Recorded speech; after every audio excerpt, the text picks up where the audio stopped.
Excelsior, motherfuckers. You thought you got rid of us, but we are right here. We will be here forever and ever. I mean, to paraphrase KRS-One, but together we are Blerds in the Attic. My name is Cheo Hodari Coker, and I'm here with... David Betancourt. Cheo, I'm David Betancourt because I just got done watching the Bad Bunny concert. So I'll be David Betancourt next week. Okay. All right. Well, it's kind of like what Paul Mooney said back in the day, that he was only black on nights and weekends because otherwise it was entirely too stressful. But but the thing is like it's kind of like being a blerd. You know what I'm saying? It's like we're black nerds on nights and weekends because the overall stress of all these mergers and bosses changing. I mean, it's hard out here for a blerd, man. Like what's the future? You got that right, man. Also, shout out to the legendary and late Paul Mooney, who also has some fantastic jokes about Puerto Ricans. If you haven't seen those, definitely look those up. They are hilarious. So before we get into things, man, now the background looks the same, but you were not in the same place that you were last time that we recorded. So where you at, brother?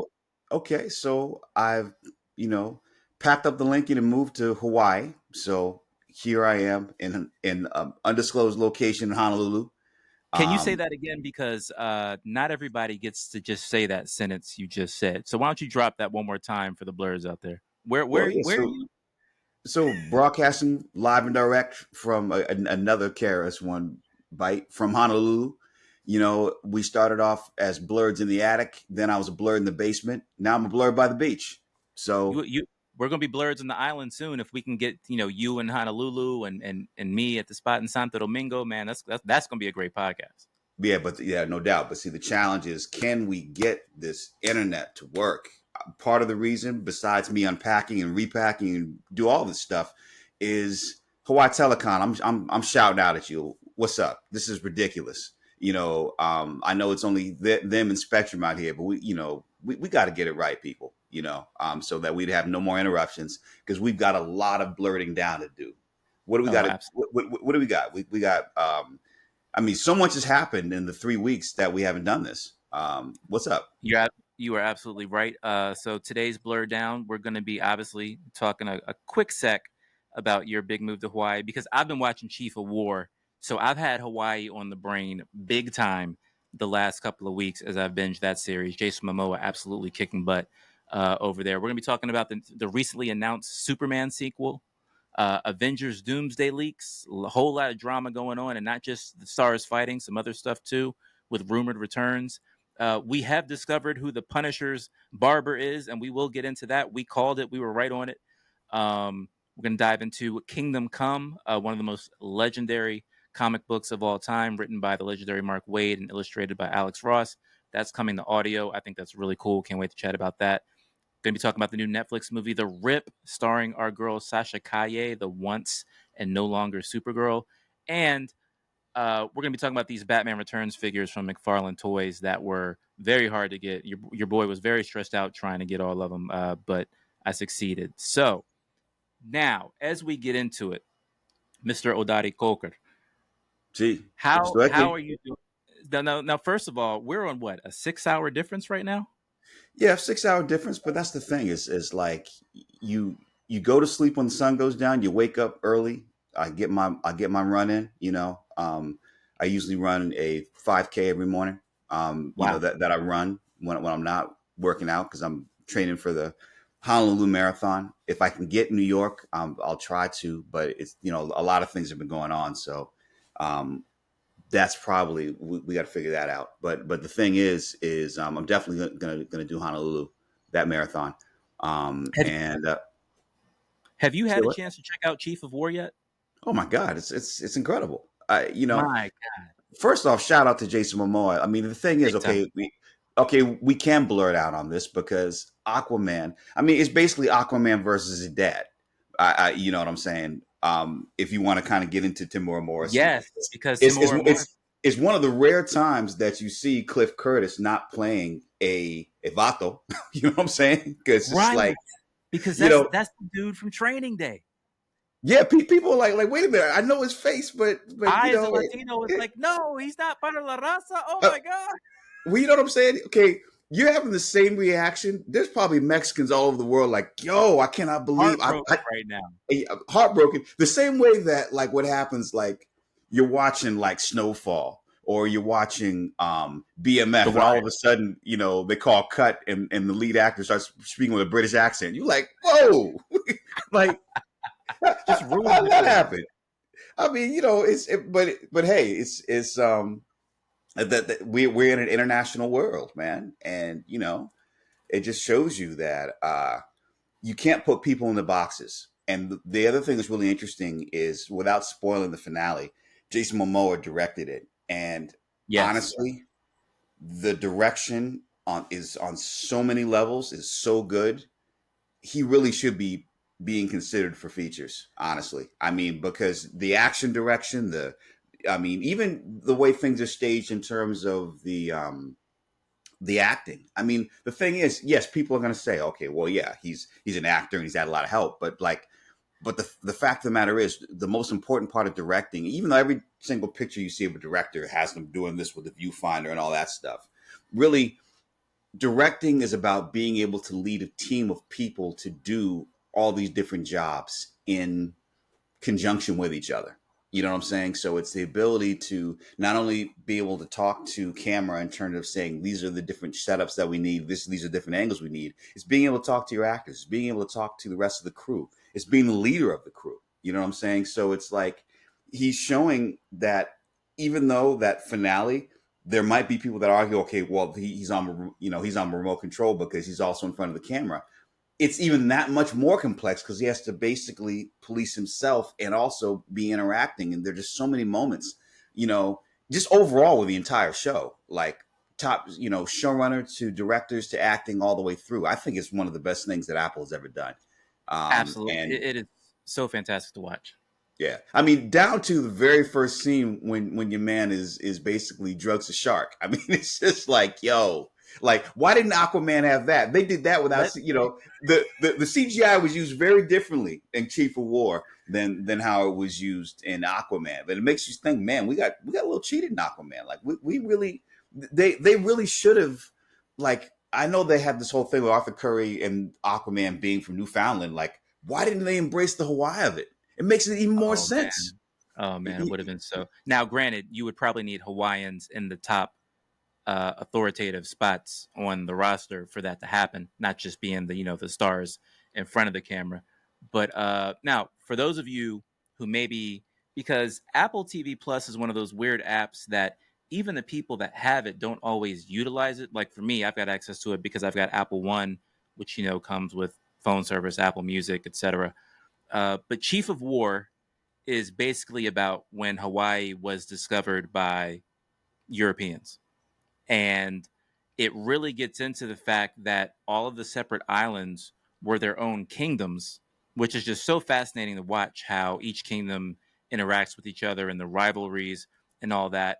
And it's basically like a ticking time bomb because Jason Momoa, without spoiling too much, has seen the outside world and he gets back to Hawaii and says, if we are not unified, we will not stand a chance as to what is coming because he's seen what's far beyond the waters of Hawaii. Well, yeah, well, it's really interesting when you put it in that perspective, because if you want to kind of come from a blurred angle, it's like it's almost imagine like a Wakandan prequel where basically the island, the same way that Wakanda is an island to itself within, the southern central Africa, and one of the great openings of all time in a comic book in terms of a reboot was in the Reggie Hudlin version of it, original Oh Hudlin yeah. version of it, where he tells the story of how just everybody tries to come to Wakanda and they end up getting killed and And the gets head their on a butts stick, handed to him. and then you have that one thing about, did one of the Black Panthers actually defeat Captain America, or was it a standoff, or was it still? I mean, it's just really a great moment that I wish they would use in the movies, but it was just kind of amazing. But the thing is that it proves the point that there was this version of all these warring tribes that have to come together to unite, because of the outside threat of the rest of the world. And without spoiling, the episodes, when Jason Momoa gets a taste of the outside world and colonialism and what's coming, and then comes back, and it's just, there are a lot of family dynamics. There's a lot of action. Um, the acting is off the chain. Some people complain because, yeah, they really use the Hawaiian language, and they Oh, I don't. love that. I Yeah, but see, absolutely love that. but that's the thing. It's like my thing is like, don't be mad about that, and then also be one of those anime purists that insist on watching the anime with Japanese with English subtitles. Right. There's people saying that you want to hear the purity of the voices rather than the dub, because it's really kind of the same thing. I mean, culture is the cheapest special effect, and so if you're able to really see how every single shot of that thing is just filled with culture, Authentic. and then you hear the language, and then it's just, you have all these different people going at it, but then at the same time, the family dynamics, the politics. I mean, it's the same politics in Chief of War that are the same politics in Foundation, the same politics in Star Wars, the same politics in, you know a lot of the stuff that Ryan Coogler's doing with his Wakandaverse. Is Yep. that, how do you unite against a common threat? What are the religious ramifications of being a leader within a society? And then how do you bridge to the open world? I mean, are you going to see what you have as, do you establish trade, or do you lock yourself off? I mean, not to get political, but it's some of the same things that are happening right now.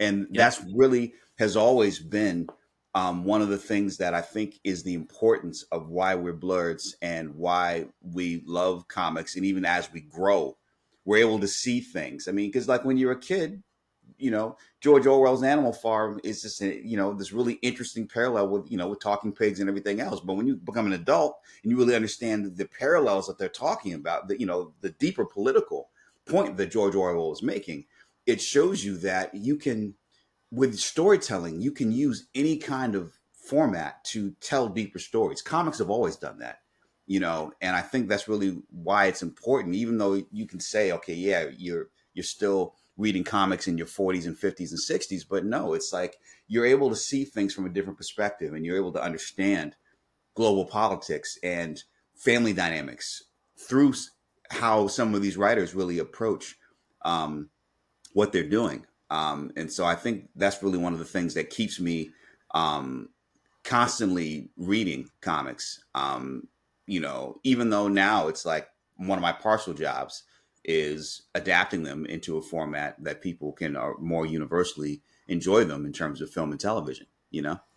It's such a beautiful thing on Chief of War, and you bring up such a good point about them speaking the native Hawaiian language, the language that's indigenous to all of the Hawaiian Islands. Um, and there is a point in Chief of War where, without getting too deep into spoilers, they do start speaking English at some point. They do get access to the English language, and some Hawaiians take it upon themselves to learn it because they feel like it's going to help them with what's coming. But for me, it is so, as someone who descends from an indigenous bloodline, the Tainos of Puerto Rico, from my father's side of the family. Bad Bunny, we're gonna be talking about Bad Bunny a lot because I got that concert on the brain. But Bad Bunny has a song on his latest album called "Lo Que Pasó" in Hawaii, and it's kind of talking about how there's this big fear on the island of Puerto Rico that Puerto Rico is just going to end up like Hawaii did in terms of what Hawaii is now, in terms of being a state of the United States, etc. It Oh, is, that's deep. Lo que pasó in Hawaii. Wow. yeah, yeah. See, It's see, see. You got Bad Bunny on the brain. You got Chief of War on the brain.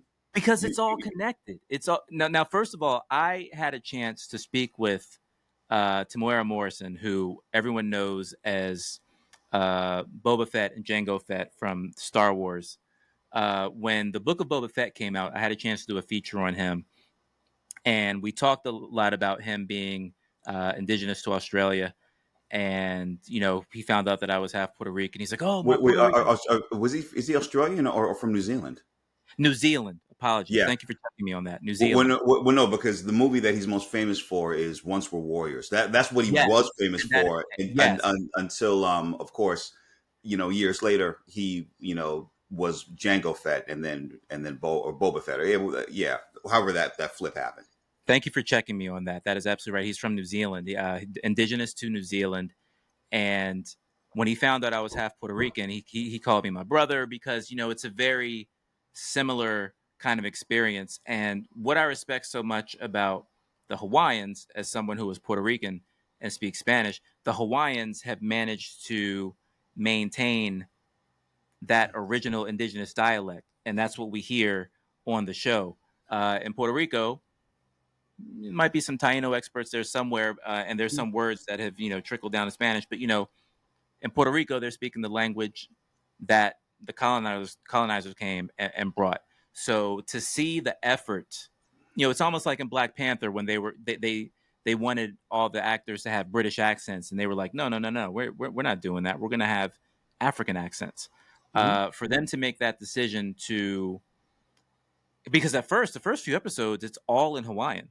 Yeah. Well, I mean, but here's the thing. It's like, okay, you want to start making metaphors, like vibranium. Replace vibranium with sugar or pineapples, and you really kind of get the same parallels. Like if you trace what happened with colonialism and sugar and the popularity of sugar, fueling the slave trade and all the commerce and the business behind what happened, and then it's kind of, those are the same.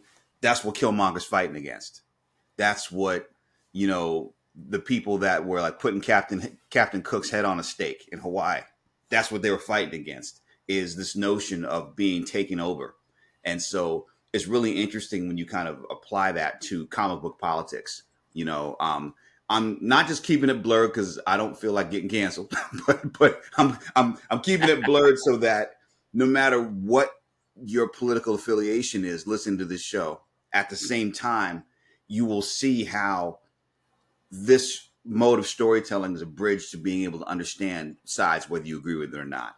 Because even as people try to kind of dilute history, there's still the ways in doing this. And I think that's really the job of fiction. Fiction should inspire ways of talking about the truth that sometimes dealing with the truth, because of all the different complications involved, it should be a way to be able to look back and have it balance back on what you're really talking about. You know what I'm saying? So like, It's absolutely it's an incredibly powerful indigenous story that is so inspiring.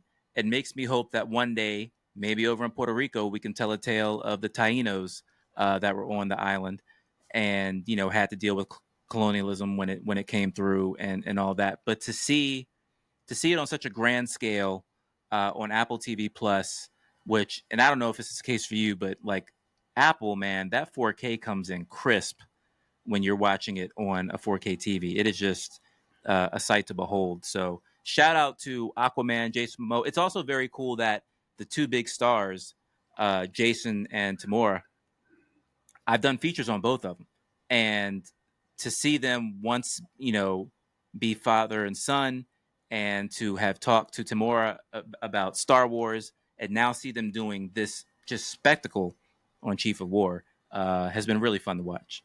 yeah, no, I mean, it's really kind of amazing to be able to kind of see just, what people are able to do when given the opportunity to do it, and just the Yeah. the breadth of acting. Like, that's why, Cliff Curtis is really fascinating, because you really get to see him.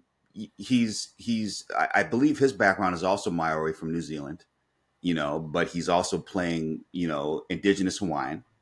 And then at the same time, you also have seen him in so many movies like Training Day Yep. and other movies where I don't want to say he's typecast, but he's so good at playing, um, you know, being a Mexican American from East LA, that there are probably so many Mexican Americans that have regarded him as a fellow Mexican American. Absolutely. So, and it Like just like shows like you, it's a like, Blue Diamond Phillips situation.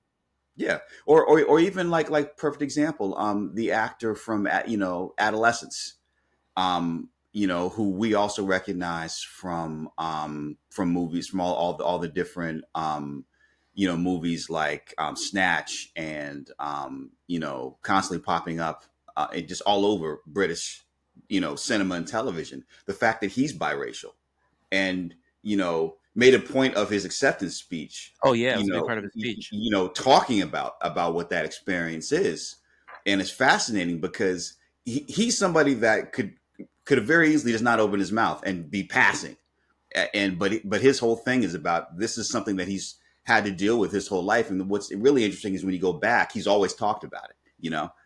This wasn't like part of a PR campaign to win an Emmy. It was something that he's always dealt with, and it just shows you just like you can't put people into a box, and when you give people the chance to really diversify and shine, that happens. So shout out to Chief of War, absolutely, which just wrapped up season 1. The season finale aired end of last week.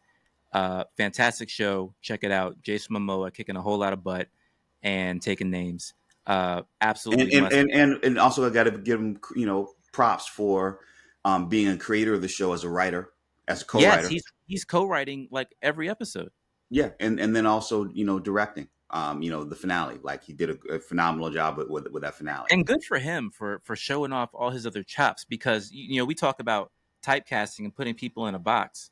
It's very easy to look at Jason and just say, okay, you're going to be an action star because of the way you look. You're going to be the big bad dude that's kicking everybody's butt because of the way you look. But his name is all over the place as a director, producer, writer on this show. He is a co-creator of something that's really turned out to be really great.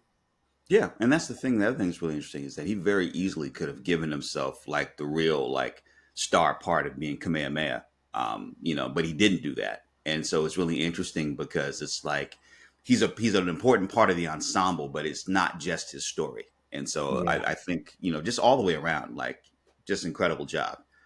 Cannot wait for season 2. But let's go. Oh, well, hopefully we'll get season 2. That's the other thing with Apple shows. Like, come on, like, what more y'all need? Give us a season 2, please. That's a good point. We do not know if there's going to be a season 2, but at least not yet. Hopefully so. Let's transfer, since we're talking about Aquaman and Superman. Yeah, Aquaman and Superman. Let's keep it DC for now. So, what was the big announcement, Superman wise? So, Superman's sequel has been announced. James Gunn recently came out and said that Superman sequel is coming out in July of 2027. It's going to be called Superman Man of Tomorrow, July 2027. So if you're paying attention to the calendar, that means that you had Superman, which is now streaming on HBO Max, if you haven't peeped it yet. Superman came out 2025. Supergirl, his cousin, is coming out in 2026. And then you're going to have Superman, Man of Tomorrow coming out in 2027. Now, the big deal with Superman, Man of Tomorrow is when they made the announcement. I love, the thing I love about James Gunn as the co-head of DC Studios is he is so in tune with using social media to get the word out and, kind of spread love for this DC universe that he's building. So when James Gunn announced that Superman, Man of Tomorrow was coming in 2027, so many artists from DC Comics tweeted or put on Instagram illustrations of Superman and Lex Luthor together. And not just Lex Luthor together, but Lex Luthor in the classic green and purple kind of like robot android suit that he builds for himself to put him in the same league as Superman strength-wise. And they've basically come out and said that Superman Man of Tomorrow is going to be a reluctant team-up between Superman and Lex Luthor. Yeah, which is, kind of always an interesting trope. I mean, like we, of course, probably the most famous popular culture version of that is when the Terminator that spends all of the Terminator trying to kill Sarah Connor then becomes the ally that we know and love from Terminator 2, which was one of the rare sequels that's actually superior to its prequel. To its predecessor. Some people might argue Godfather 2 is better than Godfather. I'm not one of them. As much as I love Godfather 2, The Godfather's still The Godfather to me, period. Perfect movie. Best movie ever. But the thing is that it should be interesting because you have such good actors playing both Lex Luthor and Superman to really see more of those character dynamics. And will also be interesting. I mean, of course, because James Gunn, virtually everything he does is about team character dynamics. I mean, he does it. Always. He's doing it with Peacemaker. He did it with Creature Commandos. He, of course, most famously did it with Guardians of the Galaxy. But even back in the day with Super, and I mean, you can go all the way back to Scooby Doo. Like he's constantly talking about people from different viewpoints coming together and working either towards a common goal or all the various things that happen. So it'll be interesting to see with this what he's cooking up. Is he going to expand his version of the Justice League? Could we eventually see some of the more, I don't want to say conventional characters, but like, is who's coming back, who's not coming back? Well, that's the thing. Who's going to be in this? I mean, there's so much.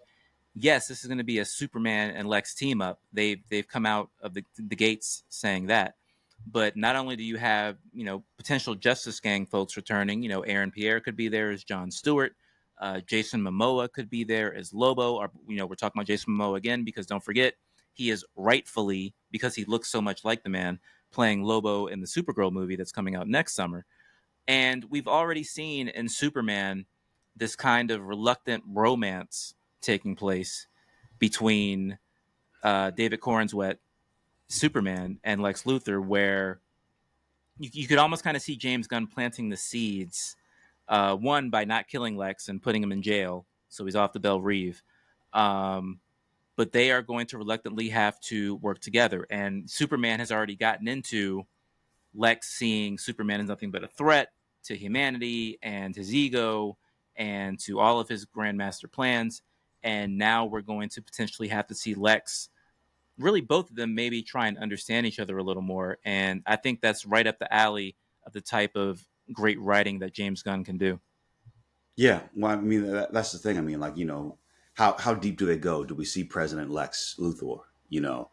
Is that going to be I mean, it just seems very prescient. Like when you think about the current state of American politics, like, is he going to continue to use the Superman franchise to talk about geopolitics in a way that somehow some people, got mad at this first Yeah. Superman movie, calling it woke and saying that it was, this speaking on all these things that are happening politically, you know. But then there's people that really kind of embrace the not silliness, but the brightness of the storytelling. So does he continue a bright, I don't want to call it pastel, but kind of like, a very colorful version of telling Superman stories, even though there are going to be larger ramifications and bigger things to talk about? Or is he going to kind of go more in the darker version of the storytelling? Just in terms of what, Zach and Christopher Nolan, did in terms, I mean, Zack Snyder and Christopher Nolan did in terms of their versions of Superman and Justice League. And what's really interesting also now, you have a Batman 2 sequel. Is it possible for the Robert Pattinson version of Batman to dovetail into this universe? And that Everyone's darkness, talking about it. being and really keeping it as is and having that darkness be a contrast to Superman's lightness, which I think would be great if they could be in the same universe, because it would really help you understand how each of them has dealt differently with traumatic childhoods, and how it's shaped their perspective, besides having mothers named Martha, I mean, which is just after a while.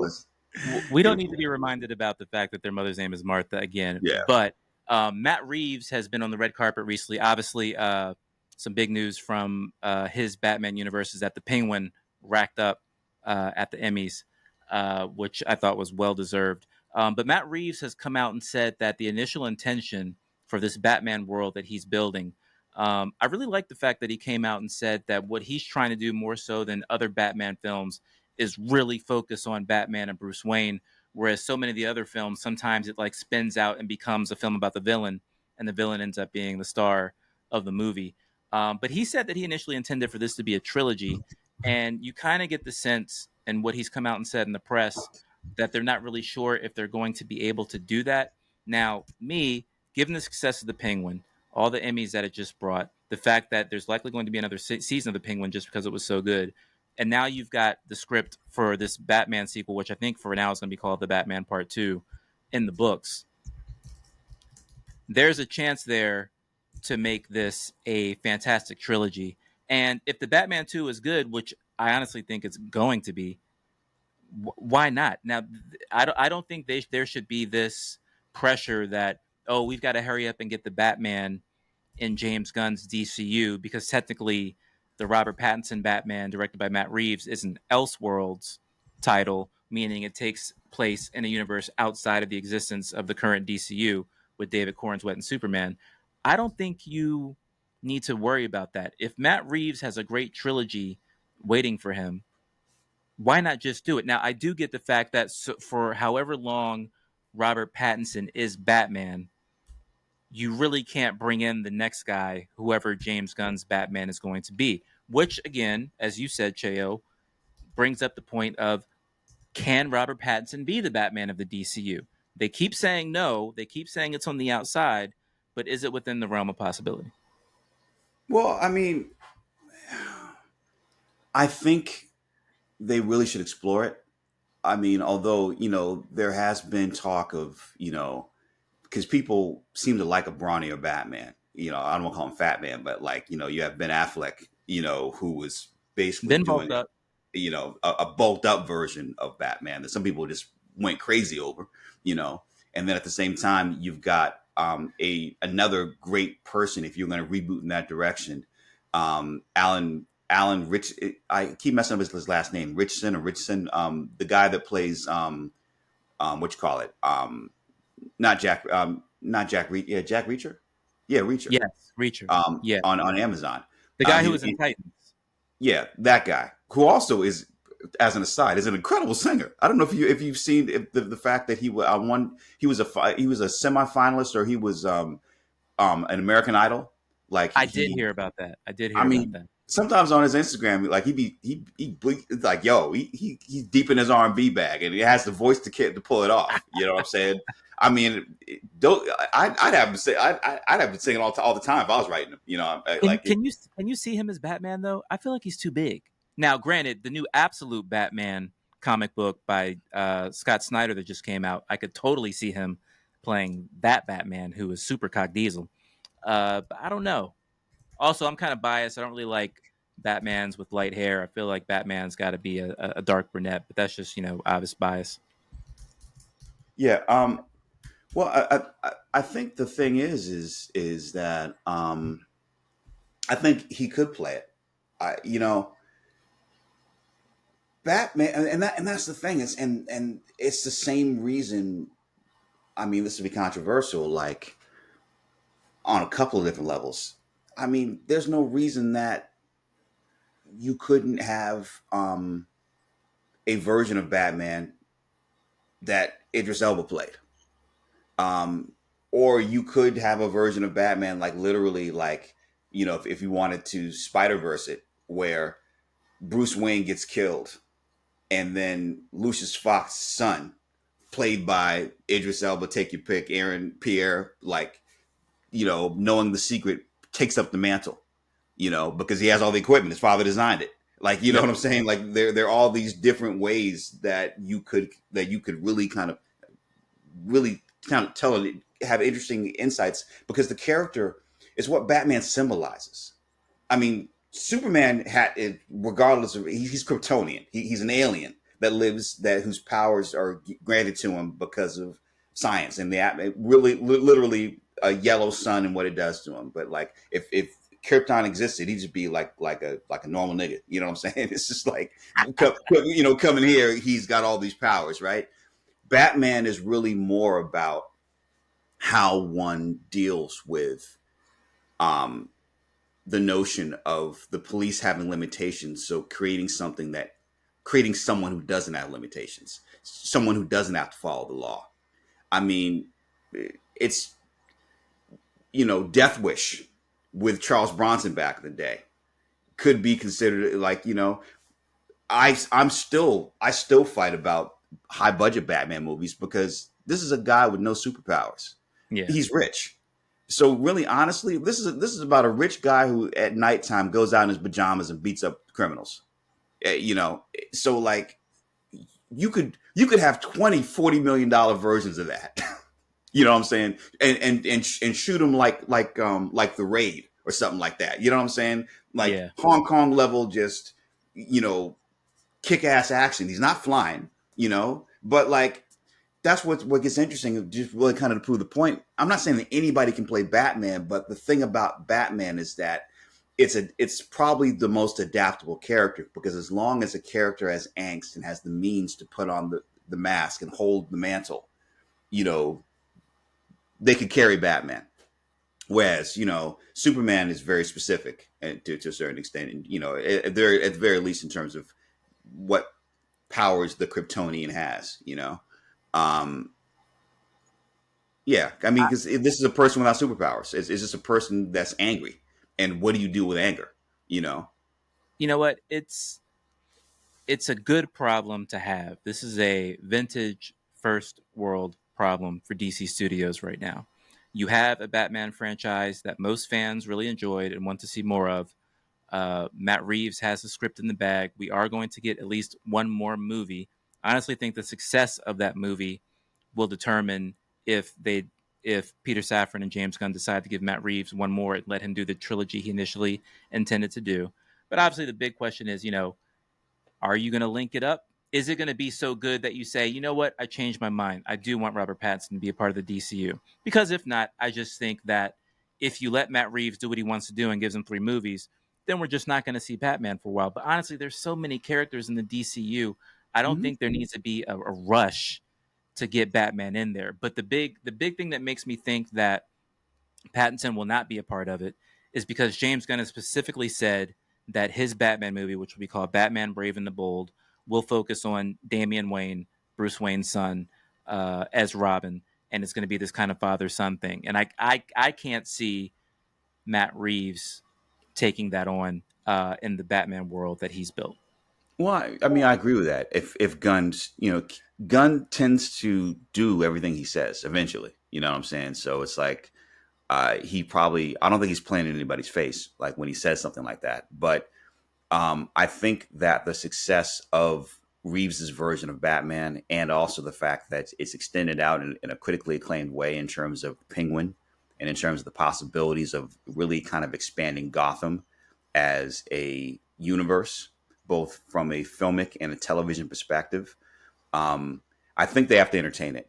Even if they do something where, you know, because the Batman universe, you know, per that vision isn't time specific, who's to say that it's not a prequel universe? Who's to say that it's, you know, there are all these different ways that they want to make it fit and then reboot because even the you know, there are all these different ways that you could do that that would incorporate what we've seen and then say these things happened because it's like they're giving you a time frame of when things happen, but they're not giving you like the specifics. So even if you go to the very beginning of that Superman crawl in the new Superman movie, when they say 30 years ago this happened, 10 years ago, and then 5 years ago he just got his ass kicked for the first time, or 5 minutes ago. You know what I'm saying?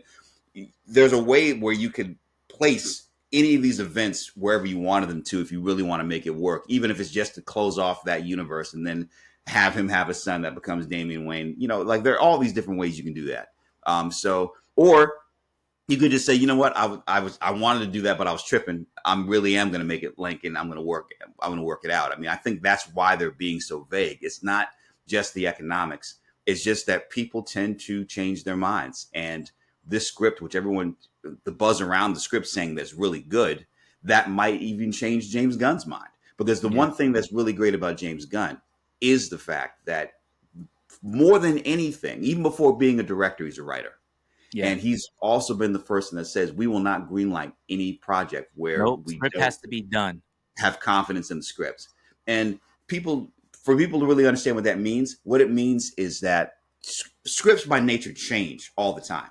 But what it means is that we had enough of the plot holes, enough of the character dynamics, enough of the things that we're confident about that we feel that putting money into this, if we didn't change a word or a notion as is right now, we could absolutely do this, as opposed to where a lot of things are going like it's good enough, let's just get things going and then fix things as we want to, or spending all the money on reshoots. You know what I'm saying? It's like, um, and I think him having gone through that process has made him say, look, let's try things differently. I will say it would be very interesting to see Robert Pattinson's Bruce Wayne, who was very, grungy and isolated, be a father.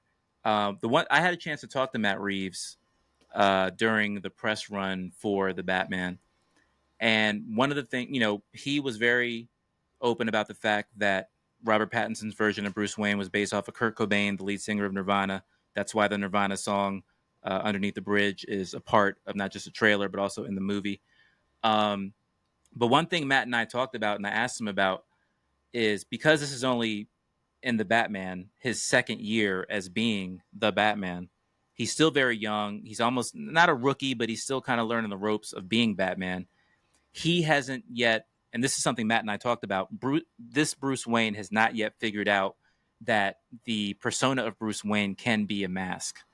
Mm-hmm. In the same way that Christian Bale did it in The Dark Knight, where you're this like bumbling playboy billionaire, and that's just really to take people off the scent of the fact that you're really Batman.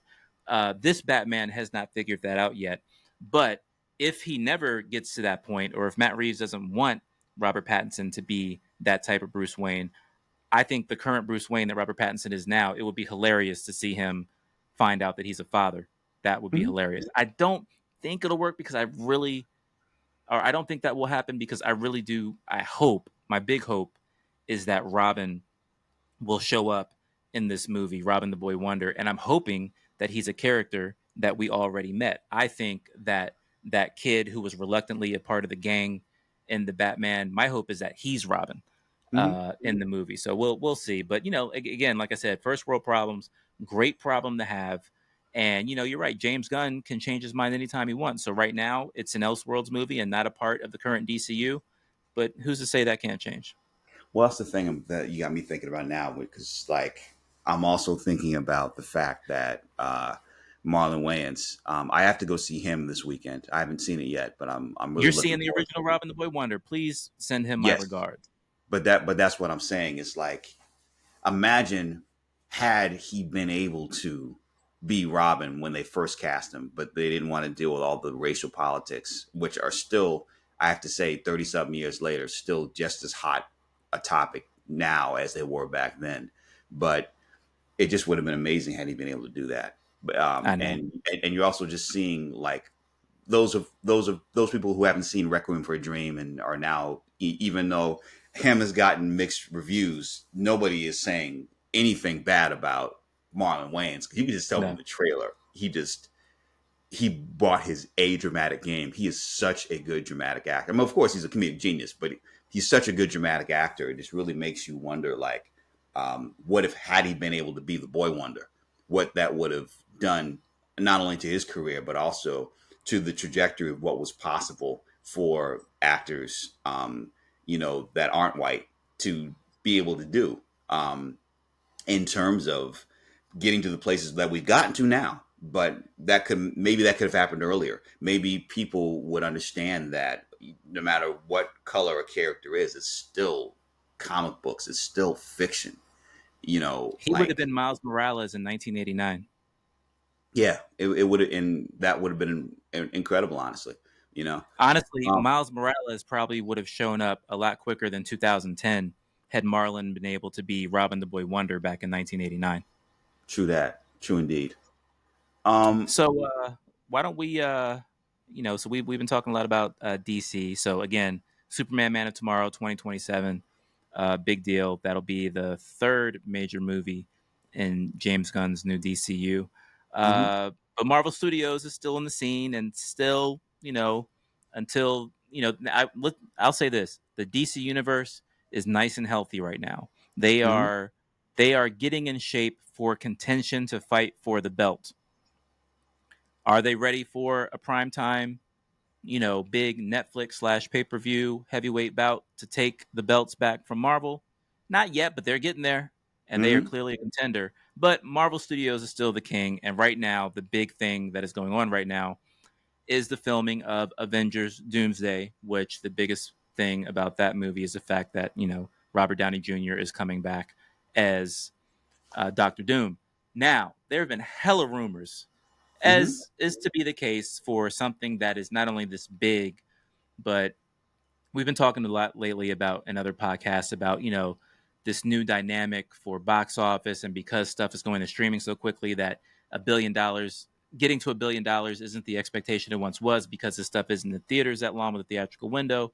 But Avengers Doomsday has pressure on it to be $1 billion movie. It's Robert Yeah, Downey Jr. coming back as Doctor 100%. I Doom. mean, it's Billy or go home. You know what I'm saying? So, like, I think part of what it is, one of my favorite sports moments in terms of coach meltdowns of all time was Rick Pitino, when he was the head coach of the Celtics.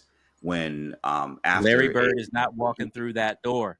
yes, after a very particular ass kicking, said, Larry Bird is not coming out of that locker room, ladies and gentlemen. Kevin McHale's not coming out of that locker room. Iconic. But in the case of Marvel, Larry Bird being, Robert Downey Jr. RDJ. is coming out of that locker room wearing a Yes. different jersey, and That is so exactly what this is. It is Larry Bird actually coming through that door to yes, help you win again. so is that going to change things in a way? Like, are they going to use this to retrofit everything that we've seen in terms of, the Avengers verse? Because there are rumors now that there was that Captain America, basically going back to live his life, um, you know, at the end of Endgame, which probably still bar none, probably one of the best, probably the best superhero movie of all. I mean, we have arguments about whether that's the best superhero movie of all time. It clearly has the most, that to your left scene where everybody comes and they finally says Avengers Assemble. It's and then preceded by the moment when, Captain America picks up, is worthy enough to pick up, Mjolnir and actually use it. Like, it's just those moments. I can even get emotional talking about them as Blurred. But, and also that great notion, like at the very end, where he actually went back and didn't come back and aged enough to come back and give Sam, the shield. And so are they going to use the years in between and what happened to somehow something happened back then that caused another splinter in the universe that would cause, Tony Stark to become Victor Von Doom? Are they the same person? Is he really Victor Von Doom? Like, there's all this stuff. I mean, so there's going to be that. You have all these actors getting together. I didn't hear this, but you said you heard that there was friction, that there were fights or something's going on. Yes. Or? So there's a big rumor that there was fights between major stars. There has been no confirmation of this, but the big theory, rumor, everyone guessing, because when you say big stars Doomsday, the first name that pops up is RDJ, Robert Downey Jr. Mm-hmm. So the thinking is potentially Robert Downey Jr. beefing with, I've heard Pedro Pascal, I've heard Ryan Reynolds, and really those are the really, like, when I think of, because I don't think Chris Evans is going to get in an argument with RDJ.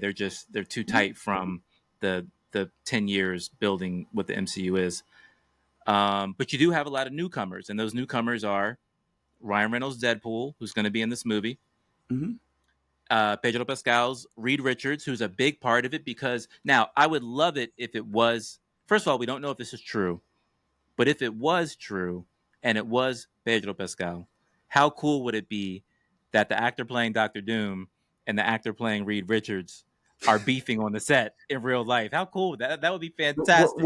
Well, the thing is, I can just tell you from the perspective of show running or being a part of a production, anytime there's friction, it's not fantastic. But at the same time, what's interesting is that you don't have to get along to make a great movie. I mean, like, there have been so many disastrous productions that became incredible movies. Apocalypse Now is probably number one. There more things could not have gone wrong during the making of that movie that ultimately no one cares about because it's just so spectacular. You know, Jaws. Like nowadays, Steven Spielberg would have gotten fired 5 days into production. You know, instead of having in the midst of being $100 million over budget and things falling apart, the head of the studio or the second, it wasn't Lou Wasserman, it was Sin Sheinberg that actually went out to Martha's Vineyard and just said to Steven, hey, like, what do you need? And which is like unheard of nowadays. And then of course he finishes the movie and then it becomes what it became and started us all down of even caring about box office in that way. In terms of, you know, people didn't even care about the layman didn't care about box office until Jaws and The Godfather and Star Wars all started basically breaking all these records. You know, everybody had a good time making Norbit, but you know what I'm saying? It's like sometimes you need that friction. It's football. You know what I'm saying? And if you're talking about, and this is all speculation, I'm not getting sued here because I don't know shit. I'm just saying. We don't know if it's true. We're just playing fantasy football right now. If speculation is that there's friction, what that is, it's about that then becomes about, say, for example, it is Robert Downey Jr. versus Pedro Pascal. Then it's basically like I've been the major domo of this entire universe from the very beginning. And now here you come along trying to be a serious actor in this shit. Like there, you know, Robert Downey Jr. is the one who likes script chaos from the standpoint of saying, let's solve this here. Let's be more spontaneous. We have something on the page, but can we push it to get to a realer moment? You know, for him, scripts are departures as opposed to mandates. Whereas, you know, who knows if Pedro is coming more from from a classical standpoint of being like, you know, I've been preparing for these moments and I don't want them broken up script wise. I don't want, you know, I'm the kind of actor that needs to know that the other actor opposite me is going to surprise me in a scene because I prepared for this so that you prepare for that. And, you know, so those are the kinds of things that happen, you know, and then there's Ryan Reynolds, you know, who, you know, another charismatic funny man who's now rich beyond his wildest dreams, who doesn't need this shit. So he can come into Deadpool being irreverent about all of it because he can be irreverent about all of it. And he just made Marvel Studios $1 billion. Exactly. So that also gives him salt in the game. So are those dynamics and the fact that if Deadpool's going to be there and the fact that you've got now all those quote unquote alt characters that were basically siphoned off into that, dead space for, you know, not the forgotten franchises, but the alternates. Like, so for example, the fact that you had, Channing playing, Gambit, and now he's going to be playing Gambit supposedly in this movie. That gets interesting, you know. And the fact that they're bringing back all the old X-Men, is this how they get rid of the old X-Men to then recast and reboot the X-Men universe? Like, has to be. There are all these different things, but the thing is that, you know, the trailers are going to be tight. You know that everyone's bringing their A game, and the Russos are incredibly smart writer-directors. They're going to be using all these tension-filled dynamics to, you know, get things going. And so there's probably no more famous skirmish than The Rock and Vin Diesel. But Fast Five of all, like, Tokyo Drift and Fast Five are probably the two movies that I go back to the most. Tokyo Drift because even though it leans so deep into, you know, the culture of Tokyo, and then it was introduced Han. It was such an amazing movie. And then at the same time, Fast Five, I mean, The Rock was basically, it was like, he was Juggernaut in that movie. He was the irresistible force. And, you know, it's just, sometimes that tension, when bottled correctly, can be explosive in ways that help a production. So, and then on top of everything else, you're bringing up a rumor that I think came up over the last couple of days that Jonathan Majors might be coming back as Kang. And, you know, Jonathan Majors is an actor's actor. Despite all of the heat that he both gained and lost because of his personal issues. Like he, you know, but if you start googling into the checkered past of Robert Downey Jr., of a lot of some of the actors that are cornerstones of Marvel franchises, Marvel also has been a redemptive place. So it could be interesting with him coming back to Kang. Is he going to get a chance to really kind of, redeem himself and, character acting box office wise? That's really intriguing to me. One, because can you potentially bring Kang back? Kang was supposed to be the big bad guy of Secret Wars.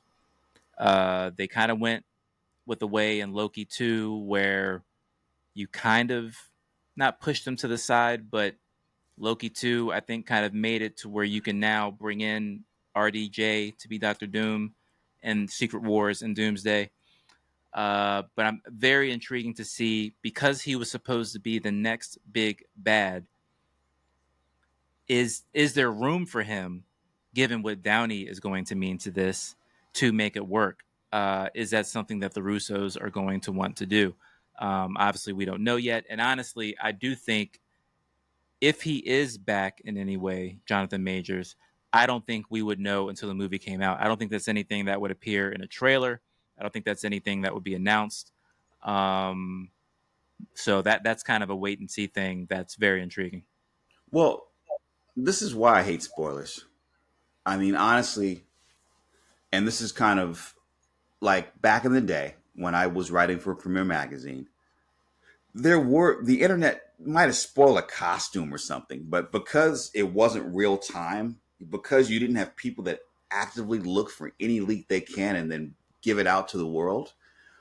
uh, I love the fact, and I can also talk about from creating in the bubble. Like, you want the ability to just focus on the work and deliver surprises to an audience that will make them like be excited, And so it's not just whether or not there's friction behind the scenes of Doomsday, or whether or not, Jonathan Majors is coming back.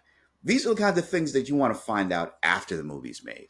These are the kinds of things that yes, it enhances your knowledge of what you're watching, but I'd rather that come out either close to or after release, not months in advance, where because of how things change, the entire thing could be rebooted or jettisoned, not to mention the fact that like some of these leaks that are happening might be strategic bubbles that they're putting out there to see how people react to these things. Like Absolutely. Kind of a that litmus could test. that could have been the litmus test rumor to see if people are going, oh my God, there's no way Jonathan Majors can come back to this. Or are they like, oh, well, okay, interesting, So there's you just don't know where the information is coming from, and so that's really the hardest thing for any, because you have you have bloggers and so few trained reporters. It's not what you know, it's can you verify it, and then in verifying it, the ripple effects that will come from putting it out into the world. I think are the things that, as opposed to just I have this information, I got to come out with it. Very interesting to see. I'm of the mind of I'll believe it when I see it, but man, there's been a lot of drama with Doomsday. I mean, I get it. I think they feel the heat of Thunderbolts and Fantastic Four somewhat underperforming at the box office, which I don't think is fair. I was watching Thunderbolts the other day on Disney Plus, and I think it's a great movie. And I'm on the record as saying I loved Fantastic Four. It Mm-hmm. just so happens that I think the box office numbers indicate that the only people that went to see those two movies were the Marvel fans. And you Mm-hmm. can't make a zillion dollars with just the Marvel fans. You can make enough to cover, but you're not going to get, if you're looking for that standard first 10 years of the MCU box office, you need the fanboys and girls and you need the general public together.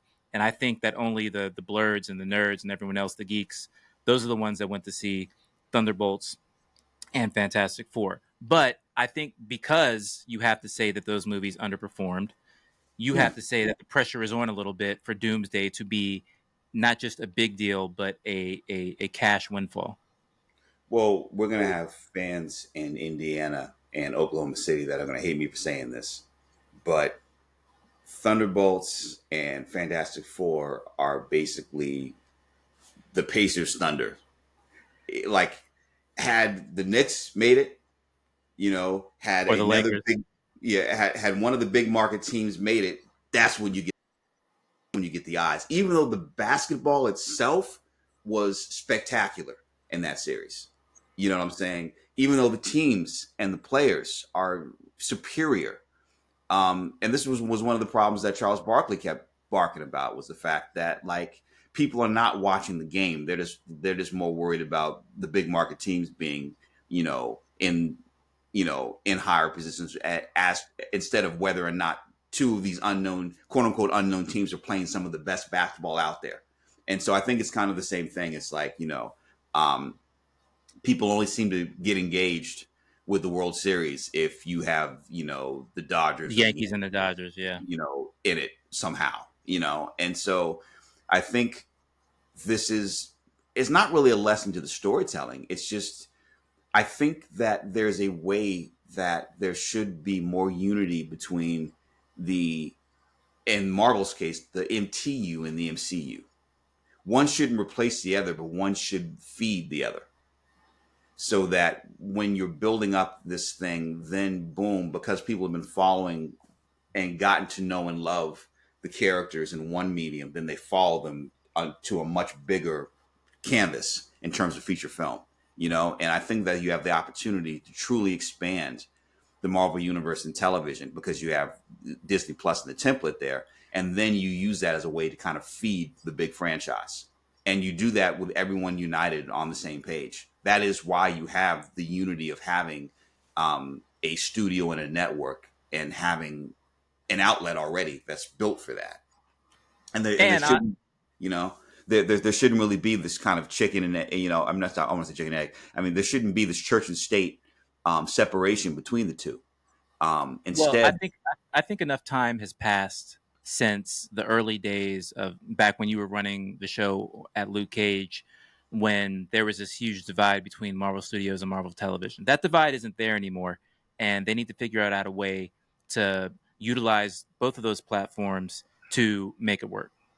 Yeah, so basically, every television show in my mind should basically be the 12-issue run, and then every movie should be the annual. Every movie should be the supersized, giant size X-Men, the giant sized reset spectacle, or every movie should be a new number one. You know what I'm saying? Like, where you have so many different things happening at once, because I think if they use comic book structure and the storytelling that the comic book audience is used to, and you're transferring that from a television standpoint and then to these movies, like, that's boom. It's like, say for example, you Onslaught was going to be the X-Men story, or even Phoenix. It's like, using that dynamic, you would do exactly what John Byrne did back in the day with Phoenix, is that you slowly build it through the issues, and then boom, your movie is what takes place, on the in the blue area of the moon. You know what I'm saying? You basically have television build up all the backstory and the dynamics between the Hellfire Club and what's happening at Grey Malkin Lane. And then at the same time, you've got, the Shi'ar, and, like, take your time building those stories so that when you bring it to the movies can just focus on the drama and the action, and not having to burn up so much story. You know what I'm saying? Speaking of television, and this was not on the Blur Down, but I have to ask you this. Did you see that Daredevil on Disney Plus, starring Charlie Cox and the crew, former Netflix Marvel show, now on Disney Plus? That was initially going to be 2 seasons, and they have now greenlit a 3rd season. Did you see that news? I did see that news, and I think it's great news. I think it's great news that also Jessica Jones is going to be. They've already kind of gone on record saying that that's going to happen. When it comes to Luke, who knows? Because I was about to say, you already know what I'm about to ask you now. Yeah. Well, first off, even if I knew, I would tell you. But but no, I'm serious. Hold on. This is news to me for all us listeners, because I assumed that he would tell me. So No, this man. is news that he's not it's going to tell me. it's no. I'm working for Marvel as the CIA. You know what I'm saying? You don't Yeah, talk I know. about an operation until it gets cleared. Period. I better get a set visit though. I know that much. You know what I'm saying? But that's the thing. Like, honestly, and I'm being completely transparent. Like, if I was involved and I did know, I wouldn't tell anybody shit. But I feel that. the thing is, beyond my involvement or not, but I'm not trying to be coy here. Um, I really hope that they keep Mike Coulter as Luke Cage because I They just almost have to. If Charlie is Daredevil and Kristen is Jessica Jones, how can you bring in somebody else to be Luke Cage? I don't think you can. Well, I mean, anything's possible. I mean, look at Bond. Like Yeah, Bond is constantly rebooted. You know what I'm saying? and we And know they'll do it with the brother because look at Terrence Howard and Don Cheadle. You know, yeah, and that's what I'm saying. Like, for me, it's like one of the things that I've always loved is the fact that I view my version of Luke Cage as the same way that like the early the directors that had the pleasure of working with Sean Connery as Bond, like yeah. those Connery Bonds will always be special no matter how many different versions of Bond there were. And what gets really interesting, man, is like the more speaking of Bond for a departure, the fact that so many former Bonds have become incredible television villains is really interesting It's because wild. Timothy Dalton on one of the in one of the Yellowstone prequels was like sinister as hell, and then even Pierce Brosnan, the things that he's doing in Mobland, and the fact that he's kind of like deep in his Silver Fox mode. I personally, I think it'll be fascinating to see him as old Bond, like old man Bond, Logan Bond, like come back and just as an old man, kick ass in that Bond way, just as a one off, like the same way that Sean Connery was middle aged playing Bond in that kind of unofficial spinoff, Never Say Never Again, which was not canon, but then they kind of flowed back into canon just because Connery was so good in that movie. Like, I think it would be interesting to see, even if they had an offset. I mean, just to see Pierce Brosnan play Bond one more time, I think would be really, really cool. No, absolutely, absolutely. Although we're gonna have our Amazon James Bond soon, so we'll see how that goes. But Casino Royale for life. That will always be one of my favorite movies ever, Yeah, ever. yeah, no, I mean, Ava Green was in her bag in that one.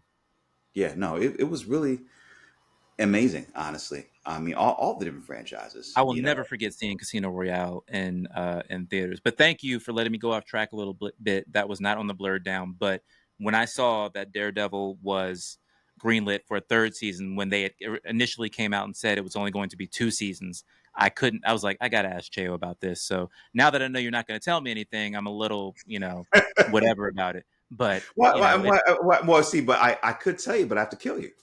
So I'm doing it. I'm protecting you, brother. all right, so if Blerds in the Attic is no more, you know that I found out something I wasn't supposed to found out. So we'll put that out there now. Yeah. Speaking of heroes from that initial Marvel Netflix universe, do you remember when I was going ballistic over John Bernthal's Washington D.C. native John Bernthal, Washington Commanders fan John Bernthal? Do you remember when I was going crazy over that skin fade he had while on the set of Spider-Man? Yep. Yeah. And I So remember you were also talking about the fact that his barber had to be un Dominicano. we talked about this. We said this man's barber. That was a theory that the barber was Dominican. Now, shout out to Edgardo Miranda Rodriguez, the creator of the Puerto Rican superhero La Borinqueña, who reached out to me. He actually found the barber, and ironically, the dude's name is Frank, just like the Punisher. I thought I told you I said the barber, porque Francisco Castillo necesita un skin fade high and tight. Por eso, like Now, all these things that happen. I do not have it on now. Now, another crazy thing about finding out who this barber is, because John, I think John lives in California now. I'm not 100% sure. I spoke to him a few years ago back when I was reporting on the Punisher. did a feature on him, and we kind of talked about watching Washington football from California. I think John lives in California, but he's in DC a lot. This is hometown. I assumed that whoever this barber was somebody that he had found out in Cali. This barber is right here where I am, in one of my favorite spots in the DMV, Bethesda, Maryland, which is in suburban Montgomery County, literally right across the DC line if you're going down Wisconsin Avenue here in Northwest DC. So the dude is right here. So if I wanted to, I could literally drive to Bethesda, which is where I always get my oil changed for my car, and walk in and say, "Give me the Punisher." This dude is Latino. Well, I don't want to make assumptions, but his name is Frank Ortiz. Mm-hmm. Is Latino as far as I can see. I do not know which. So What's you can go to Frank. You can go to Frank Ortiz and ask for the Francisco Castillo haircut. Well, I could, but let me tell you, I looked at these prices, and I think I'm gonna stay where I'm at. As fantastic as John Byrne. First of all, I want to shout out my barber Jose, who's from Honduras and has been cutting me and my son's hair for years. Does a fantastic job and has been giving me some great skin fades ever since John Bernthal got me back to wanting to do skin fades. But Jose is also a great barber at a great price. This brother over here. Now, first of all, Bethesda. If you don't know anything about wait a minute. See, maybe we can get him to sponsor the podcast, man. Hey, there you go. Because you give him a hell of a shout right now. Well, I'm saying the skin fade looked sick. So not only did he have the advertisement of Bernthal having this sick skin fade while on the set of The Punisher, because they showed the footage of him giving a speech to the crew once he finished filming on Spider-Man. He also has on his Instagram a video of Bernthal in his barber's chair, and he's just giving him a cut there. So he is authenticated by the Punisher himself. But these cuts are about 50 and up, and I could have sworn I was going through the website one day, and I think what I was looking for in terms of the Bernthal might have even been $80. Obviously, I have 3 kids, I have a wife, and I am not in the mindset of budgeting $100 haircuts just for myself yet. I know we're going to get Blerds in the Attic there eventually. Yeah, well, I mean, once we get this thing on and popping, hey, man, I mean, you got your man doing the $80 haircut. Maybe I can fly somebody out to Hawaii. You know what I'm saying? I mean, although, shout out to Bevel, because since the pandemic, I know this sounds crazy. I have not gotten a formal haircut. I shave my head myself, and saving yourself thousands of dollars, my brother, thousands. And I use a bevel razor, and I shave my head. And I also have the bevel electric razor too. So what I do is I basically use the electric shave to get close, and then I use the actual bevel straight razor to and it looks great, man. I've said a million times, if I could rock a shaved head and look good, I'd do it, just because of how economically practical it is. I am not one of those brothers. I need my hair. So I will get the skin fades, though, when I can. But I respect the hell out of that. I have somewhat of a similar situation over here, whereas I have 3 kids. The first 2 are my daughters. And my wife is a Dominican hairstylist. And if you know anything about getting hair done, especially Dominican salons, not cheap. You're getting quality work done. But obviously, my daughters get their hair done for free. And when I tell you, when I think about, our oldest is 21, number 2 is 12, going on 13. So they've been getting their hair did for a long time, and we're talking thousands saved. So I have nothing but respect for anybody who has not gone and gotten actual paid for a cut since the pandemic. Kudos to you, my brother. No doubt. So one of the things we have on the Blur Down that we were supposed to talk about, and we can kind of keep going with this. Okay, so we can transition from the Punisher's Dominican barber, and your barber being the pride of Honduras, and now we can talk about una colombiana, Sasha Calle. Love Sasha Calle. She was Supergirl. In the Flash. And Flash. In the Flash. I mean, but now is going to be is going to be part of an we can't call it a franchise, but we can call it an event, a movie. Which was what? A Netflix movie, which is The Rip, which if you're into kind of heist thriller films, check out the trailer for The Rip. Now, Sasha Kaye is in this movie. This movie also stars the big two of Ben Affleck and Matt Damon. And, you know, anytime they do a movie together, it's always pretty special. They love making movies together. I don't want to give away too much, but it's kind of about, you know, cops looking for dirty money and, you know, kind of like the ethics of, wow, they just found a big score and there's tons of cash and they'd be better, potentially be better off stealing the money. This is, I think, potentially based on a true story. But Yeah, well, it's always funny because Ben Affleck. This would be, you know, if you count Triple Frontier, this is another movie where, you know, you have someone who with law enforcement or military ties being tempted by dirty money, and yeah, what happens with that. To me, seeing that trailer, excellent trailer.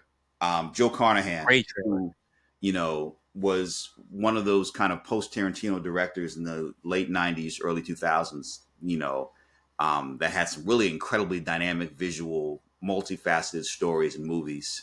You know, I wouldn't say he was put in movie jail, but he's basically has had since A Team hasn't really done a lot of different movies, but he seems to be in high order in this one.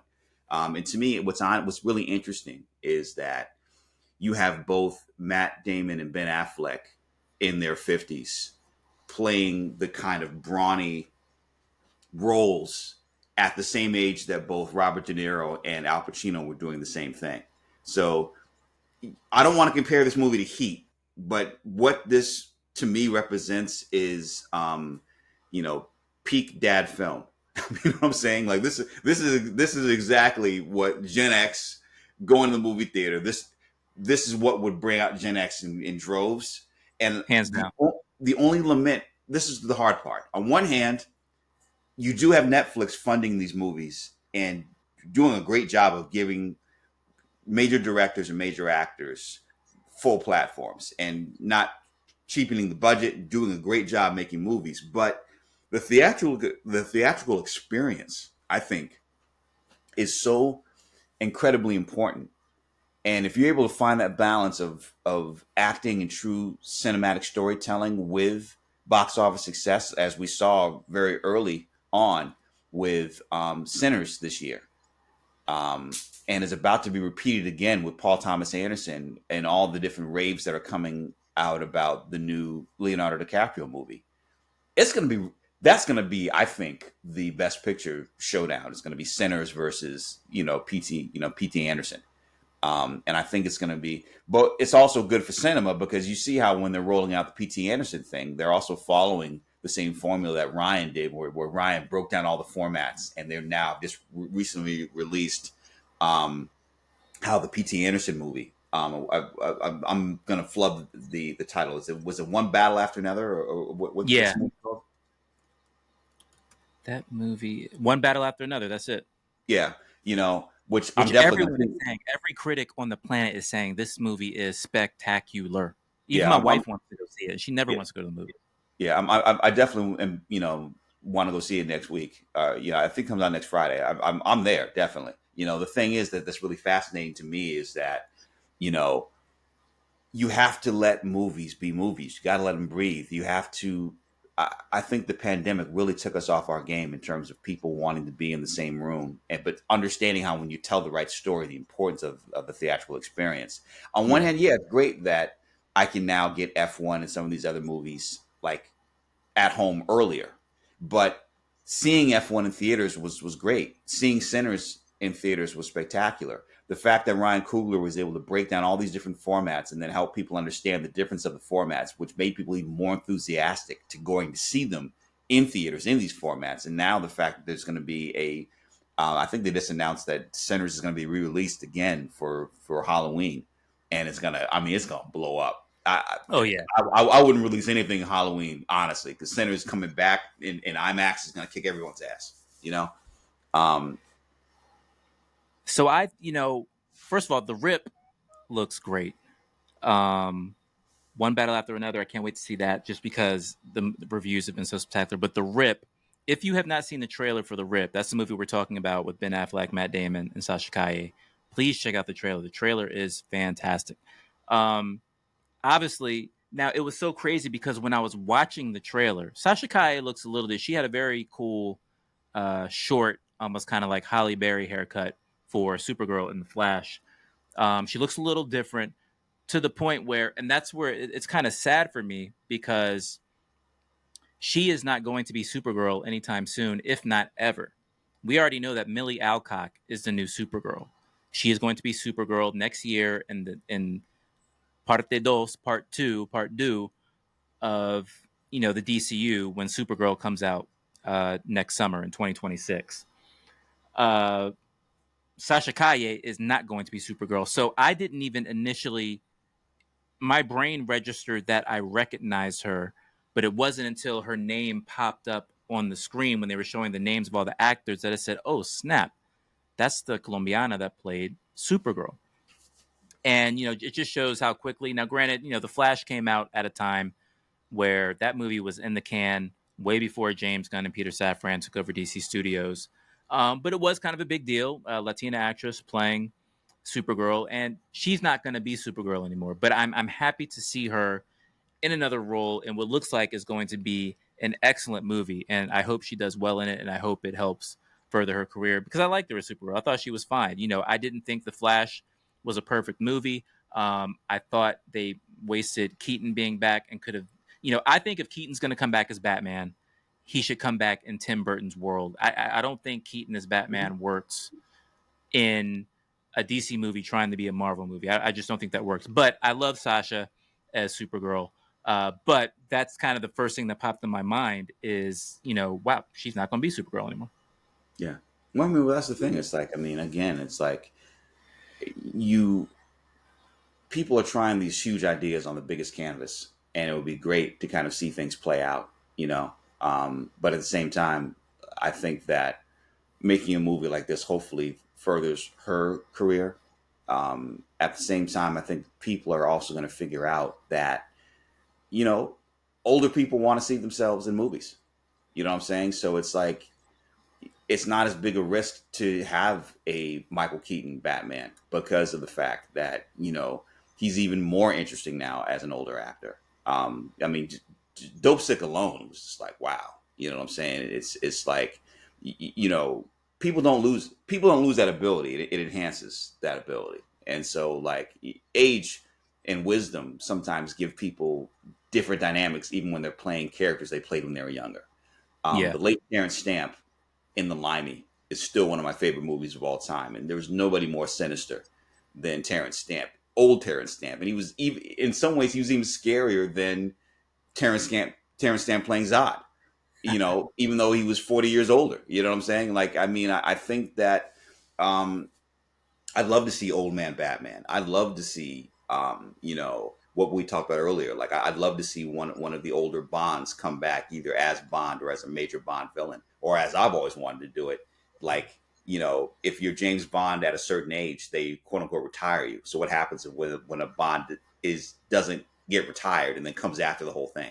I mean, yes, to a certain extent, that was the plot of Skyfall. But like, could you imagine if you had Pierce Brosnan coming back as a Bond villain, or at the very least, even a continued version of Pierce Brosnan playing Bond, as a bridge could be really interesting. Like, I mean, I just think that there are a lot of different ways to kind of play all those dynamics. Yeah, absolutely. So The Rip looks great. So be looking out for that on Netflix. Check out our girl Sasha Kaye. I hope she gets another shot. I'd like to see her in the MCU or something like that. But hey, she may not be Supergirl again, but she was Supergirl once, and it was pretty cool. So Yeah, que definitely. siga adelante. Sí, Speaking of cool superhero stuff, I thought it was very cool. It was recently announced that one of my favorite comic books ever, Kingdom Come. Have you read a hmm Kingdom Come? years Uh, ago. yeah, I yeah. mean, the Alex Ross art is just incredibly dynamic. It was And revolutionary. and he's one of those artists that has done both incredible DC and Marvel work. You know, Yeah. and, I mean, certain artists are able to kind of transcend both companies, and the same way that Jim Lee has done iconic Marvel and DC work. Alex Ross is one of those guys. There are a number of artists that have done that and that have history of doing that. But his paintings, like him bringing that perspective of like his artwork looking more like paintings, and just how epic it makes everything, is indelible in terms of if you're a true fan of comic book art and the possibilities of it. So Kingdom Come to me is one of the greatest comic book stories ever told. You already mentioned the fantastic artist Alex Ross. Kingdom Come was written by Mark Waid, who's my favorite writer ever when it comes to comic books, and illustrated by Alex Ross. If you don't understand the importance of Alex Ross, Kingdom Come. So first of all, Kingdom Come deals with kind of like an apocalyptic future for the heroes of DC, where Superman, Batman, Green Lantern, Flash, Wonder Woman, they're all much older, and the new generation of superheroes has kind of come in and they're out of control. And the old folks have to kind of come and whip the young kids into shape. It very much felt like Mark Waid kind of, because this story came out in 1996, it almost felt like Mark Waid using the classic DC heroes to kind of take on what was coming out of Image Comics back in the 90s with the extreme violent superheroes and stuff like that. Alex Ross's impact is back in 1996, we were not in the era we are now where superhero movies are a genre within themselves that they're always coming out and there's no end in sight. Back in 1996, all you had was the Batman movies and that was it. If you had any other comic book adaptations, they were movies that you didn't even realize, like The Road to Perdition, movies that you didn't even realize were comics first.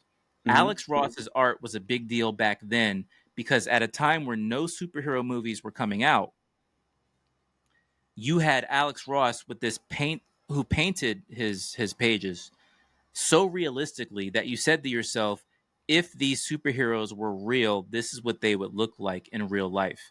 And I've Mm-hmm. had the chance to talk to Alex Ross. I spoke to him for the 20th anniversary of Kingdom Come a few years ago. And it's kind of wild because when Kingdom Come first came out in the mid 90s, his art is a big deal because, like I said, you're looking at it and you're saying, if these superheroes were real, this is what it would look like.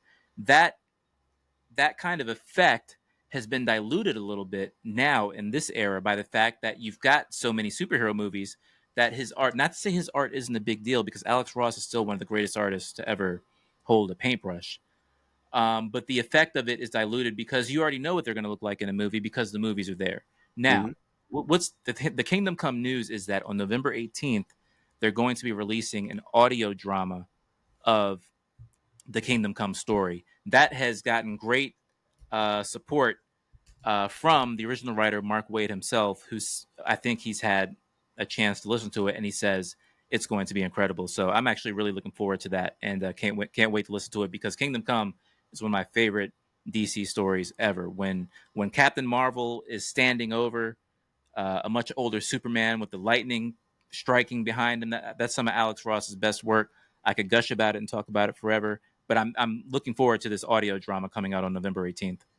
Well, I think what's really amazing about it is that you really do it's interesting how audiobooks have kind of expanded the same way that podcasts have expanded.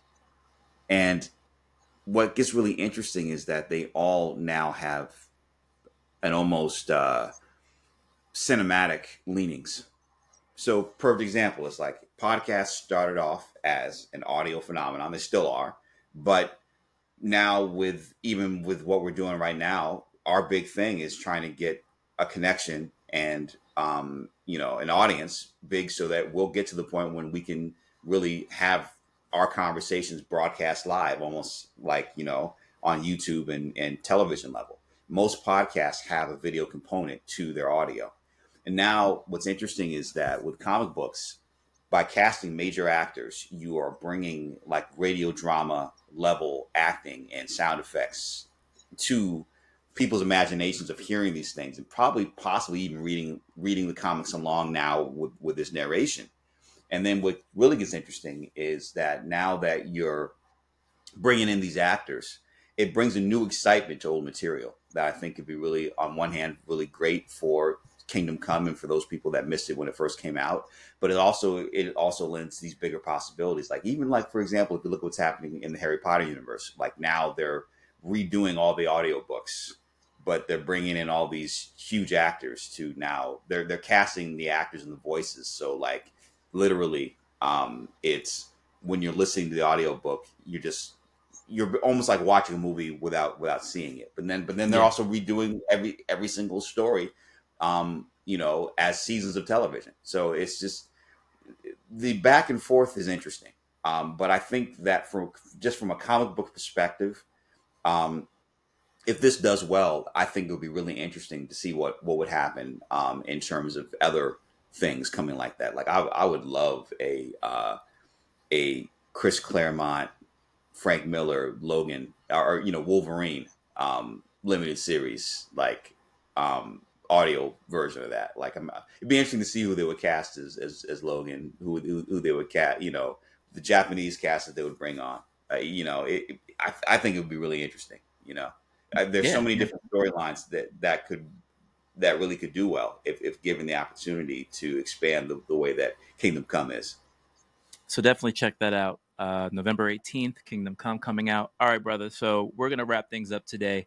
I got to talk about my action figures a little bit because Yep. I'm a huge collector. I am, Benicio del Toro's collector. That was my gift of choice back when I was actually on Twitter. Anytime I got a new action figure, those who followed me there know that.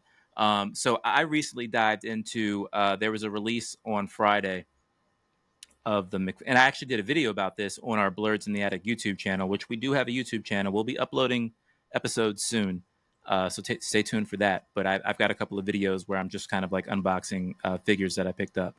The Batman Returns McFarlane Toys action figures went up for pre-order on Friday. Now I'm a veteran to getting McFarlane figures. Those things always hit at noon Eastern, 9 Pacific when they say they're ready for pre-order. And when they do, you've got 5 minutes. And when I say Mm. 5 minutes, you've really got 3 minutes. But it all depends on just how hot the figure is. So they released now. Obviously, I already have the 1989 Batman. I have every McFarlane Batman movie figure, whether it be Robert Pattinson, Christian Bale, Keaton. I've got them all. This is the last set they haven't done, and McFarlane's going to be losing the DC Comics license soon to Mattel. So this might be one of the last big things. But anyway, there was the Michael Keaton Batman, which the biggest difference between that suit in 1989 is they made it sleeker, more comfortable. They had kind of like the rectangles where the abs are. It looked a little different. Hmm. They had Danny DeVito's Penguin, Christopher Walken's Max Shrek, and Michelle Pfeiffer's Catwoman. The hottest figure in the set, literally and figuratively, is Michelle Pfeiffer's Catwoman. And I made the mistake of getting Batman first. Right. So I was able to get the Amazon and I got Batman and the Penguin. Max Shrek is a GameStop exclusive. So I'll, if I ever get the GameStop or whatever, I'll get it whenever. But I had my focus on Batman, Catwoman, and the Penguin. Made the mistake of getting Batman first. And in the time that it took me to order Batman, Catwoman was gone. So Wow. I did Batman first, went to Catwoman. So we're talking like it's 12:04 at this point. Gone, just gone. So I'm like, damn, let me see. So I looked up Danny DeVito's Penguin. He was there. So on Amazon, I was able to get Keaton's Batman from Batman Returns, Danny DeVito's Penguin. Thankfully, there's this other place I go called, this is kind of like my backup in case Amazon doesn't work, which happens sometimes because these things sell so fast. Went to this place called Hmm. BigBadToyStore.com. They had the Michelle Pfeiffer figure. I was able to get it there. There you go. Obviously, me being an economical brother, I like Amazon because, free shipping, but, shipping wasn't that bad. So I was able to secure through great drama and stress and sweating, Batman Returns, Batman, Catwoman, and Penguin. But it was a struggle, man. When those McFarlane figures come out, if they are hot, you got 5 minutes or those bad boys are selling out. Well, the thing is like I don't think I really, even though none of these behind me are McFarlane, but like they're McFarlane influence from the standpoint of McFarlane was the first to really make it a case of I want these action figures to look like the people that, Right. they're cast on. And so we can really go the extra mile. So, like, for example, like if even if you go on the McFarlane Toys website right now, they have all the different quarterbacks. I'm like, man, they actually look like them. It's kind of amazing. He's figured out that toys aren't as much toys as they are capturing pieces of memories in a physical form that Hands down. trigger memories. And so as a result, you can apply that toy aesthetic to so many different things beyond comic books. But then when you do it to comic book movies and comic books where you have a fan base that really do want to have all those details and you have it there, it's I mean, you're printing money at that point. And You trigger the emotion, man. If the yeah, toys, if the Michelle Pfeiffer Catwoman doesn't look like Michelle Pfeiffer looked in Batman Returns, I don't want it. yeah. I mean, I'm just, I mean, I'm looking at the website right now and I was just like, it's just crazy. Like it's kind of amazing. It's amazing how you know that could be a really interesting conversation. What was the more influential creation? Was it Image or was it McFarlane Toys? Bro, McFarlane Toys, back here you can barely see it in my frame, but actually it's my second to last story I did for the Washington Post. It was a cover story on Todd McFarlane. Flew out to Arizona, talked to him about, McFarlane Toys, which was coming up on their 30th year. And that keeps him just as busy. He's still the president of Image Comics, but McFarlane Toys keeps him busy. Now, obviously, things are about to change a little bit. They're about to lose the DC license, but they spent a whole lot of their first 30 years without DC. I think they're going to be fine. Well, I But mean, holy crap. if I mean, hell, the NFL license alone probably keeps the lights on. Oh, bro, I'm looking at right now. I've got from the McFarlane line. I've got Fernando Tatis, Ellie De La Cruz, Vladimir Guerrero, Alex Ovechkin, and my favorite right now, I got a Jaden Daniels. Shout out to the Washington Commanders figure in the burgundy and gold, and Todd just released a Jaden Daniels in the all black jersey. So I Oh, had to get that that's fly. ASAP. That's That's the Hail Mary jersey. So I'm like, just can't wait for yeah. that to arrive. So, That but that it's like you said, he's still got the sports licenses. So DC's gone, but he'll be fine. yeah. Well, I mean, that's the thing. It's like, I mean, like he probably could have a long time ago sold McFarlane Toys to Mattel for like $1 billion or somewhere else, but they wouldn't care about the attention to detail and quality. And so No. And I'm he's the reason that all the other toy companies stepped up their game right. with So making sure that the figures actually look like the actors.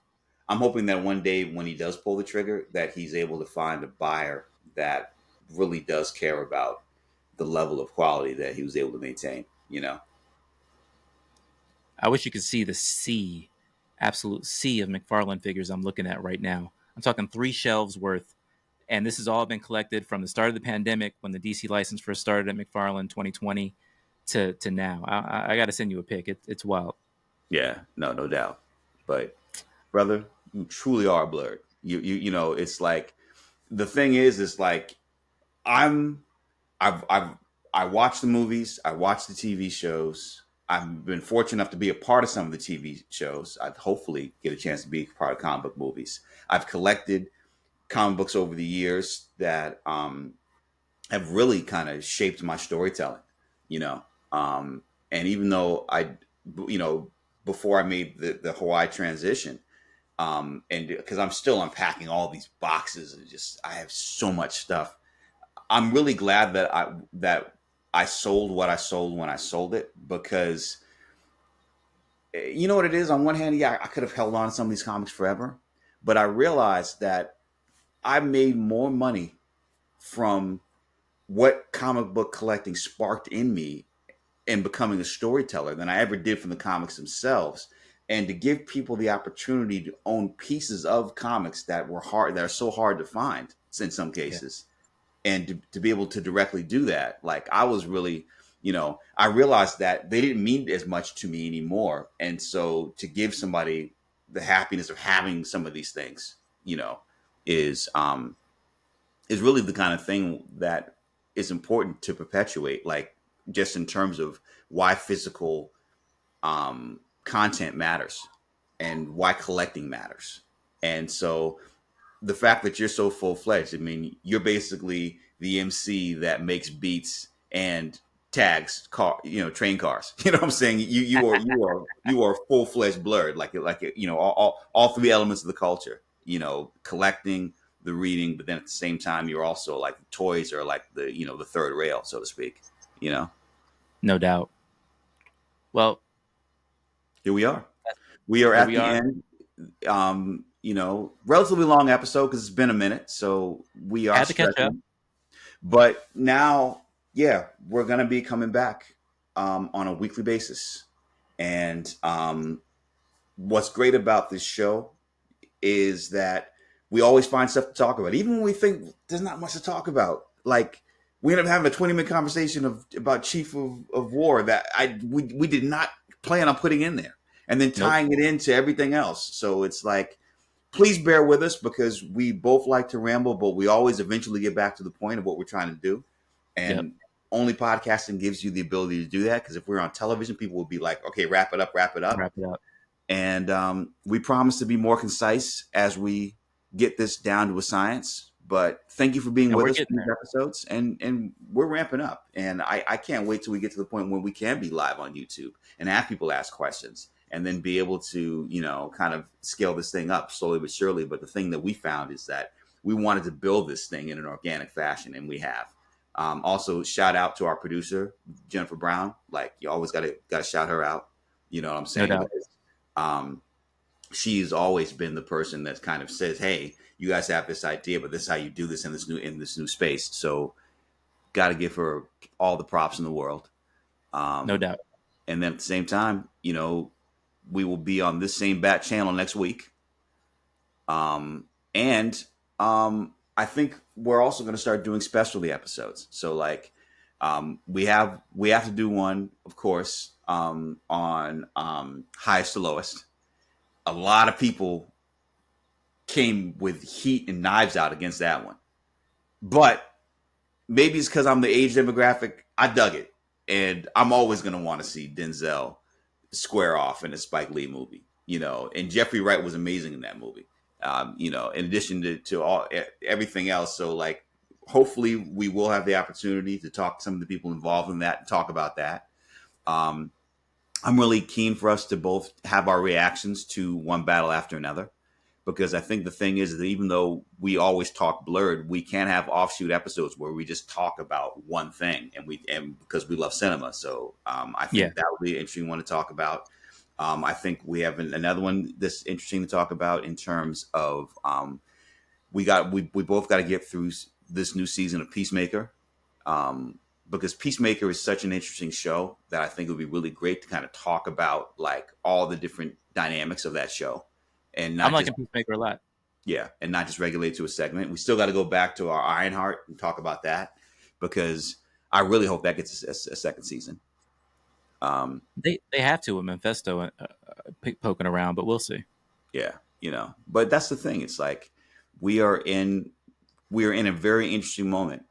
But the one thing that's indelible is that even as people are acquiring these studios and everything else, the first thing they mention is, do they have a superhero franchise? Do they have a comic book storytelling franchise? It's now a permanent part of popular storytelling.